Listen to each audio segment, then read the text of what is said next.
तीन बहनों की लालची भाभी। करिश्मा, रेशमा और मनीषा तीन बहनें हैं। उनका एक भाई भी है, मयंक। मयंक अपनी बहनों को बहुत प्यार करता है, लेकिन मयंक की पत्नी सविता इस मामले में मयंक से बिल्कुल ही अलग है। वो अपनी ननदों का जितना बुरा कर सकती है उतना बुरा करती ही रहती है और अपनी ननदों पर हुक्म भी चलाती है। करिश्मा, करिश्मा, तुमने अभी तक नाश्ता नहीं बनाया? तुम्हारे भैया को ऑफिस जाने में देर हो रही है। हाँ भाभी, बस अभी बनाती हूँ। करिश्मा, तुम ये ढीलापन छोड़ दो। कल को पराये घर जाना है। वहां अगर तुम इस तरह से काम करोगी तो लोग क्या कहेंगे कि माँ ने और भाभी ने कुछ सिखाया नहीं। और तुम्हारी दोनों बहनें कहाँ है? अब रेशमा मार्केट गई है और मनीषा सो रही है। क्या? सुबह के 8 बज रहे हैं और ये महारानी अभी भी सो रही है? ये कहते हुए सविता अपनी सास दुर्गा देवी के पास जाती है। माँ जी, देख रही हो अपनी बेटियों के तौर तरीके? क्या हुआ बहू, सुबह सुबह क्या कर दिया मेरी बेटियों ने? अरे, एक तो अभी अभी उठकर किचन में गई है, दूसरी सुबह सुबह बाहर चली गई और तीसरी अभी तक सो रही है। क्या करूं मैं इन तीनों का? मैं तो परेशान हो गई हूँ। जा जाकर उठा उसे और रेशमा से मैं बात करती हूँ। सविता सीधा मनीषा के कमरे में जाती है और उससे कहती है, महारानी जल्दी उठो, सूरज सर पर आ गया है। भाभी, थोड़ी देर और सोने दो ना, मैं रात को लेट सोई थी। वो क्या है ना, यूनिट टेस्ट चल रहे हैं। शराफत से उठती है या नहीं, या फिर पानी की भरी बाल्टी डालूं तेरे ऊपर? नहीं नहीं भाभी, मुझे बिस्तर में नहीं नहाना, उठती हूँ मैं। मनीषा जल्दी से उठकर बाथरूम में चली जाती है। सभी आराम से बैठकर नाश्ता कर रहे होते कि तभी रेशमा बाजार से हाथ में सामान लिए आ जाती है। रेशमा को देखते ही सविता उस पर बरस पड़ती है। लो, आ गई महारानी। ऐसा भी क्या सामान लाना था जो सुबह आंख मलते ही बाजार की तरफ रवाना हो गई? भाभी, कल आप ही तो चीख रही थी कि घर का सारा सामान मुझे ही लाना पड़ता है, घर में किसी को भी किसी काम से कोई लेना देना नहीं है। अब मैं बाजार जाकर सामान ले आई तो आपको इस बात से भी तकलीफ हो रही है? देख रही हो माँ जी, अपनी बेटी की जुबान कैंची से भी तेज चलती है। और मयंक, आप तो कुछ कहेंगे नहीं अपनी लाडली बहन को? रेशमा, अपनी भाभी से ऐसे बात नहीं करते। चलो माफी मांगो। भैया, मैं क्यों माफी मांगू? आप भाभी से बोलिए ना कि हम पर कम हुक्म चलाया करे।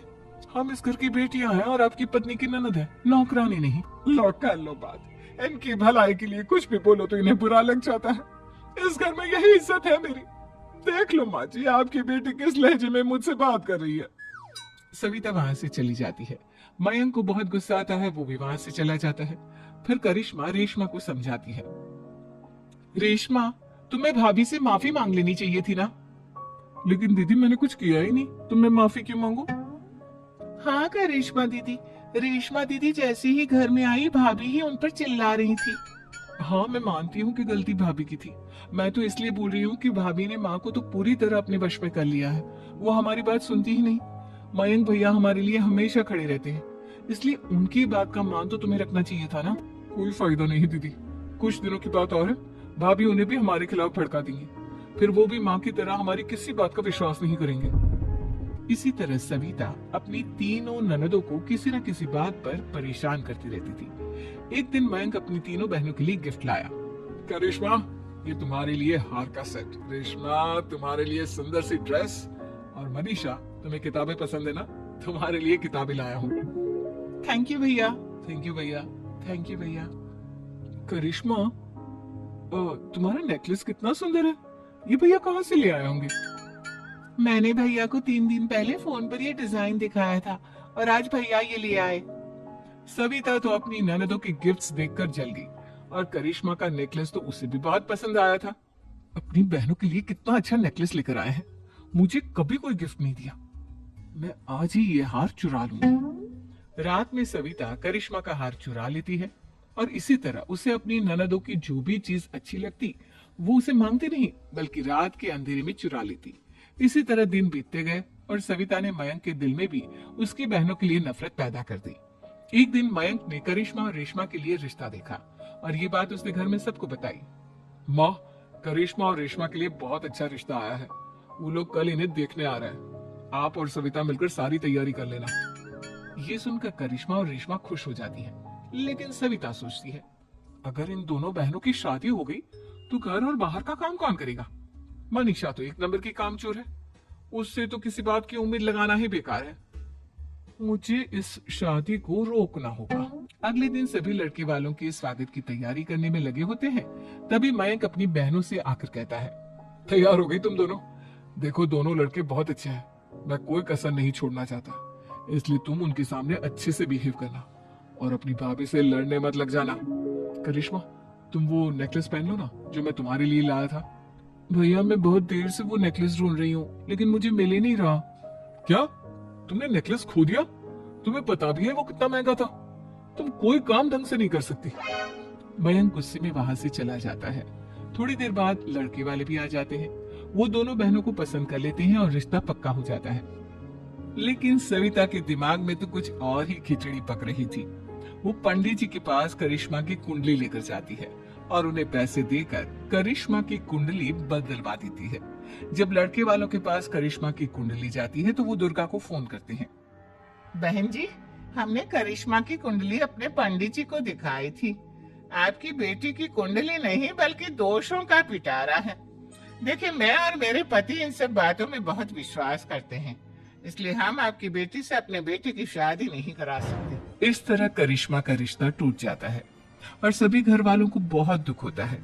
अब कविता सोचती है, चलो करिश्मा का तो रिश्ता टूट गया, अब रेशमा का भी रिश्ता तोड़ना है। क्या करूं? अब सविता आवाज बदलकर किसी अननोन नंबर से रेशमा के होने वाले ससुराल में फोन करती है। हेलो, मैं कौन हूँ कौन नहीं ये आपके लिए जानना जरूरी नहीं। बस इतना सुन लो कि रेशमा का 2 साल से किसी के साथ अफेयर चल रहा है। बस रेशमा का रिश्ता तोड़वाने के लिए सविता का इतना कहना काफी था। अब रेशमा का भी रिश्ता टूट गया। मयंक और दुर्गा देवी ने रेशमा को खूब खरी खोटी सुनाई और उससे बार बार उस लड़के के बारे में पूछने लगी। आप दोनों मुझे क्यों परेशान कर रहे हो?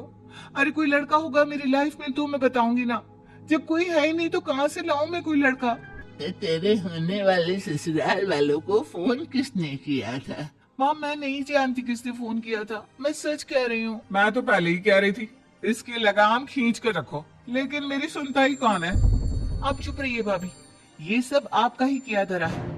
अब तीनों बहनों को विश्वास हो जाता है कि ये सब उनकी भाभी ही कर रही है। तीनों बहनें अपनी भाभी को सबक सिखाने के लिए एक वकील कर लेती है और घर में हिस्सा मांग। देखो भैया, माँ बाप की जायदाद में जितना बेटों का हक होता है उतना ही बेटियों का, इसलिए इस घर के 4 हिस्से होंगे और हमें अपना हिस्सा चाहिए। मैंने तुम्हारे लिए क्या क्या नहीं किया और तुम इस घर में हिस्सा मांग रही हो? भैया, आप और माँ हम बहनों की कोई बात नहीं सुनते हो और भाभी हमारी शादी नहीं होने देगी क्योंकि उन्हें लगता है कि आप हमारी शादी में ज्यादा पैसा लगाओगे और उन्हें हम जैसी फ्री की नौकरानी कहाँ मिलेगी। तो हम भाभी के साथ तो रह नहीं सकते, हम बहनों को अपना हिस्सा चाहिए। अरे तुम्हें शर्म आनी चाहिए अपनी भाभी पर ऐसा इल्जाम लगाते हुए।